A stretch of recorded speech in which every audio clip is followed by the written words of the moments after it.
Hello guys, welcome সকলকে আমার wrestling YouTube channel wrestling and comedy skit with অনির্বাণে। আর আমি আজকে আপনাদের কাছে রয়ের রিভিউ এপিসোড নিয়ে চলে এসেছি। এই সপ্তাহের রয়ের রিভিউ এপিসোড। আর ভাই সাব ভালো হয়েছে খুব। আমি খুব ভালো বলবো না, but better than good, like good আর বেস্টের মাঝখানে একটা হয়েছে। আর সবচেয়ে বেশি ভালো লেগেছে যে রটা ড্র্যাগ করেনি 3 ঘন্টা। যতটুকু দেখানো ততটুকু দেখিয়েছে, অ্যান্ড প্রপার জিনিস দেখিয়েছে। একটা দুটো জিনিস বাদ দিলে পুরো রটা ওভারঅল ভেরি গুড ছিল। আর স্পেশালি লাস্টের সেগমেন্টটা তো পুরো আগুন ছিল। লাইক রলিন্স হেম্যান মিলে যা রান্না করেছে না, দুজনকে মানে দুজনের পিঠ চাপড়ে দিতে হয়। যাই হোক, আমি ওটা নিয়েই ফার্স্টে বলি। তো বেসিক্যালি শোয়ের শেষে, রয়ের শেষে পল হেম্যান আসে। আর হেম্যান বেসিক্যালি এটা বলে যে ও রোমানের প্রতিও লয়াল আর ও পাঙ্কের প্রতিও লয়াল। ও দুজনের কাউকেই ঠকাবে না, ও দুজনের সাথেই আছে। তাই মানে এটাই ও ক্লিয়ার করে বলতে চাইছে, যেটা কোনো সেন্স হয় না। কারণ রোমান আর পাঙ্ক একে অপরকে লাইক করে না। হেম্যান হেম্যান বেসিক্যালি ওই বাবাদের মতন থাকে না, দুটো সন্তান, বড় ভাই ছোট ভাই মারপিট করছে, বাপ বড় ভাইয়ের কাছেও যেতে পারছে না, ছোট ভাইয়ের কাছেও যেতে পারছে না, দুটোই ওর ছেলে। তো পল এমন অনেকটা সেরকমই বোঝাচ্ছে যে রোমানকে আমি ভালোবাসি, পাঙ্কেও ভালোবাসি, দুজনের প্রতি লয়াল। তাই আমি খুব খারাপ অবস্থায় রয়েছি। তো সেই সময় সেথ রলিন্স আসে। আর রলিন্স এসে যা কথা শোনায় না হেম্যানকে, আই থিঙ্ক রলিন্স বুঝিয়ে দিয়েছে যে সে কি প্রজাতির একটা মানে প্লেয়ার। রলিন্সের মাইক স্কিলকে খুব একটা বেশি লোকে ধরে না। রলিন্স কাইন্ডা আন্ডার রেটেড অনেকের কাছে, কারণ লোকে রলিন্সের ইনরিং স্কিলটাই বেশি দেখে, যে রিংয়ে খুব ভালো খেলে, বাট ওর মাইক স্কিলও যথেষ্ট ভালো।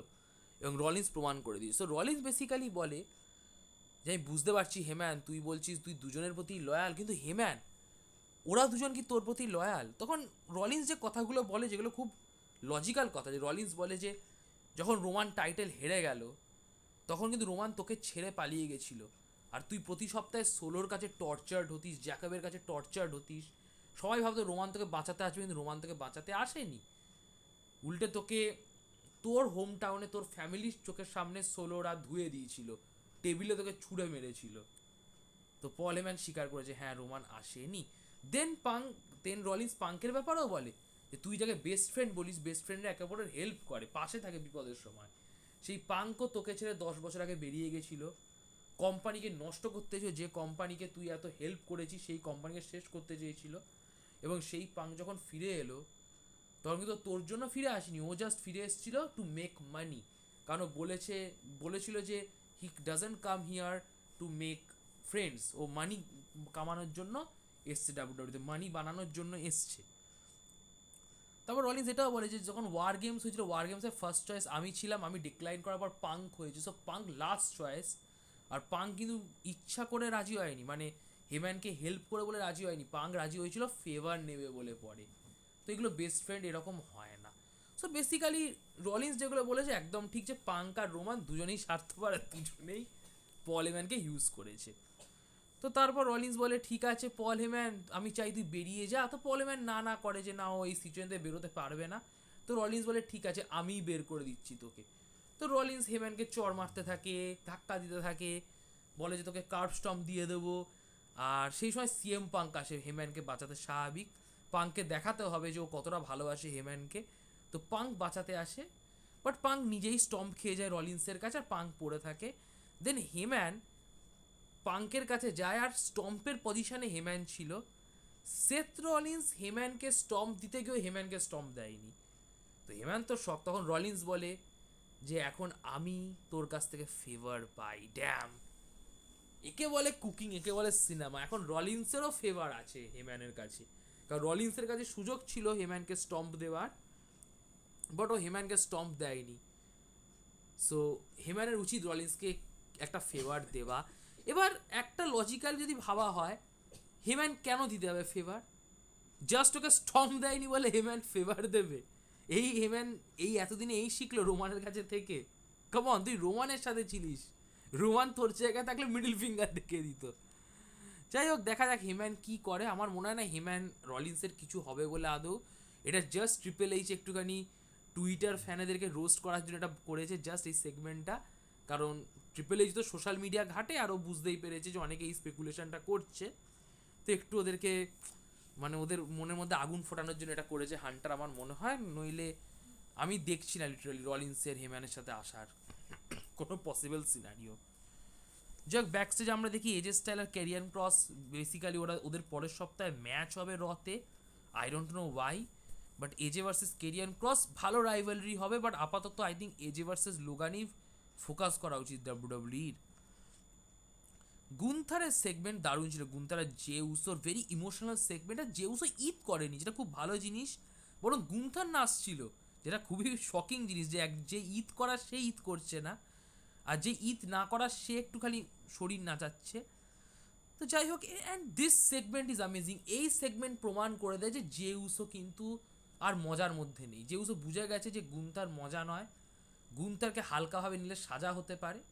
তো ও আজকে সিরিয়াস দেখিয়েছে, এবং এই সিরিয়াসনেসটাই আই থিঙ্ক রাইভালরিকে আরও হিট করে দিয়েছে।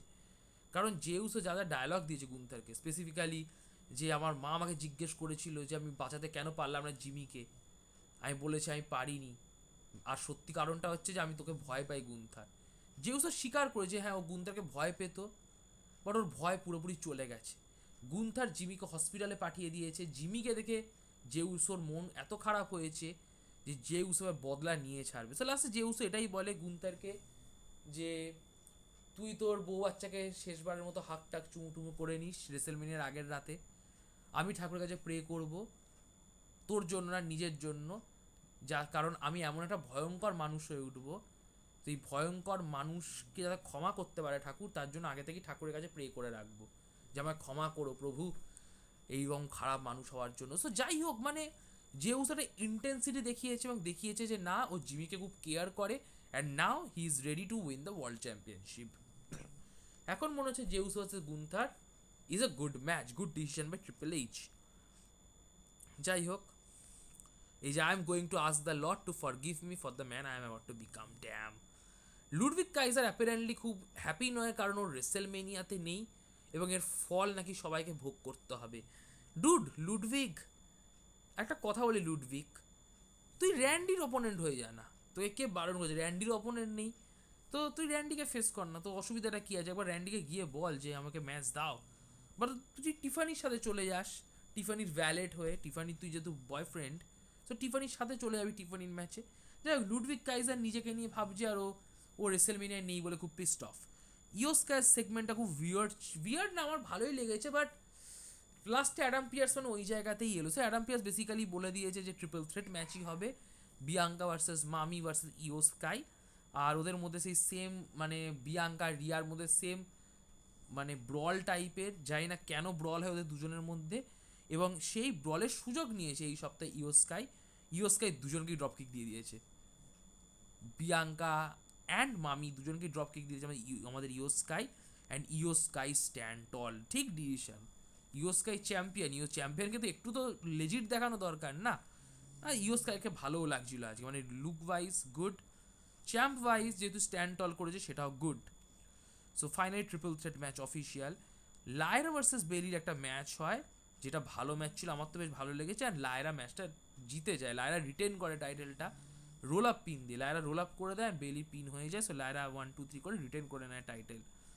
ছেলেদের ইন্টারকন্টিনেন্টাল চ্যাম্পিয়নশিপ ম্যাচ অ্যানাউন্স হয়েছে রেসেলমিনে, fatal four way, Finn versus Dominik versus Penta versus Bron Breakker, আর আমি বলছি এই ম্যাচটা ব্যাঙ্গার হতে চলেছে, কারণ চারজনই দারুণ। ডমিনিক হয়তো দারুণ নয়, বাট ডমিনিকের একটা কোয়ালিটি আছে, ও মানে স্ট্যান্ড করে যায় ওর অপোনেন্টের সাথে, মানে ওকে তুমি যে অপোনেন্টই দেবে ডমিনিক মোটামুটি খেলে দেয় ওই অপোনেন্টদের সাথে। তো এখানে তিনটে ভালো ভালো অপোনেন্ট পাচ্ছে ডমিনিক, সো ডমিনিক এইখানে ভালো পারফরমেন্স করবে, আর বাকি তিনজন তো ভালো পারফর্ম এমনিই করে। এটা একটা সিনেম্যাটিক ম্যাচ হতে চলেছে। যাই হোক, পেন্তার সাথে তোমার ম্যাচ ছিল ডমিনিকের, এবং যে ম্যাচটায় পেন্তা জিতে যায়, ইয়েস একটা আমি মনে হচ্ছে ডমিনিক জিতবে, বাট পেন্তা জিতে যায় তার ফিনিশিং মুভ দিয়ে, অ্যান্ড দেন ব্রন ব্রেকার আসে, আর ব্রন ব্রেকার এসে ডমিনিককে ধুয়ে স্পিয়ার দিয়ে দেয়, কালিতোকে স্পিয়ার দিয়ে দেয়, পেন্তাকেও স্পিয়ার দিয়ে দেয়, বাট লাস্টে ফিন বেলারের কাছে তোমার ইনভার্স ডিডিটি খেয়ে যায় বেলারের কাছে, অ্যান্ড বেলার স্ট্যান্ড টল করে। সো ফিন বেলার যেহেতু স্ট্যান্ড টল করছে, বেলার তো জিতছে না রেসেলমেনিয়ায়, কাম অন। কারোর মনে হচ্ছে ফিন বেলার এখন চ্যাম্পিয়ন হবে এই বয়সে, এই স্টেজে এসে? আমার মনে হয় না। আই থিঙ্ক ডমিনিক হতে পারে, নয় ব্রন ব্রেকারই রিটেন করবে, নয় পেন্টাও হতে পারে। যাই হোক, so this overall segment match is good, সব কিছু ঠিকঠাক। এলডাব্লিউর সাথে তোমার ম্যাচ হয়েছে তোমার American made and El Grande Americano 6-man tag match, আর ম্যাচটা মজাদার ছিল, ম্যাচটা ভালো মজাদার ছিল, বেশ এনজয় করেছি, হাই ফ্লাইং মুভ অনেক ছিল। আর ম্যাচটাতে তোমার আইভি নাইল হেল্প করে এল গ্রান্দো আমেরিকানোকে, আর এল গ্রান্দো আমেরিকানো তোমার ওর মাস্কের ভিতরে কি একটা মেটাল কিছু রাখে, যার কারণে ও যাকেই হেডবাট দিচ্ছিল সেই অজ্ঞান হয়ে যাচ্ছিল। ড্র্যাগন লিকে হেডবাট দেয়, ফ্লাইং হেডবাট দেয়, অ্যান্ড ড্র্যাগন লির পিন হয়ে যায়, 1-2-3 হয়ে যায় ড্র্যাগন লিয়ের, and El Grande Americano match জেতায়, নিজে যেতে আর আমেরিকান মেটদেরকেও জেতায়। যাই হোক, ব্যাকস্টেজে আমরা দেখি রেমিস্তিরো এই নিয়ে খুশি না, কারণ এল গ্রান্দো আমেরিকানো লুছা লিব্রের সম্মানকে নষ্ট করছে, লুছাদরদের অপমান করছে চিটিংবাজি করার মধ্য দিয়ে। তো রেমিস্তিরো খুশি না, সো রেমিস্তিরো ম্যাচ চায় against El Grande Americano WrestleMania, যেটা অ্যাডাম পিয়ার্স অ্যাপ্রুভাল দিয়ে দেয়। So Rey Mysterio versus El Grande Americano at WrestleMania, nice. আর নিউডেরও একটা ম্যাচ ছিল, নিউডে ভার্সেস ওয়ার রেডার্স, যেটা আমার কিছু বলার নেই, কারণ ম্যাচটা ডিকিউতে শেষ হয়, ওয়ার রেডার্স চেয়ার দিয়ে মানে নিউডেকে, সো ডিকিউতে ওয়ার রেডার্স হারে, কিন্তু ডিকিউতে তো টাইটেল চেঞ্জ হয় না, সো ওয়ার রেডার্সই চ্যাম্পিয়ন।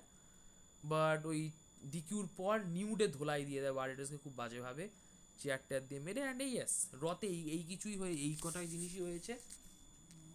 তো ওভারঅল র ইজ বেটার দ্যান গুড এই সপ্তাহে। তো যদি আপনাদের ভিডিওটি ভালো লাগে, ভিডিওটি লাইক মেরে দেবেন, ভিডিওটি নিচে রেসলিং বন্ধু বান্ধবের মধ্যে শেয়ার করবেন, আমার ইউটিউব চ্যানেলটি সাবস্ক্রাইব করবেন, কমেন্ট বক্সে কমেন্ট করে আপনাদের অপিনিয়ন জানাবেন, আর নোটিফিকেশন বোতামে ক্লিক করবেন যাতে সময় মতো আপনার ভিডিওর আপডেট পান। So like, share, subscribe, notification বোতামে ক্লিক, আর কমেন্ট বক্সে কমেন্ট। নমস্কার।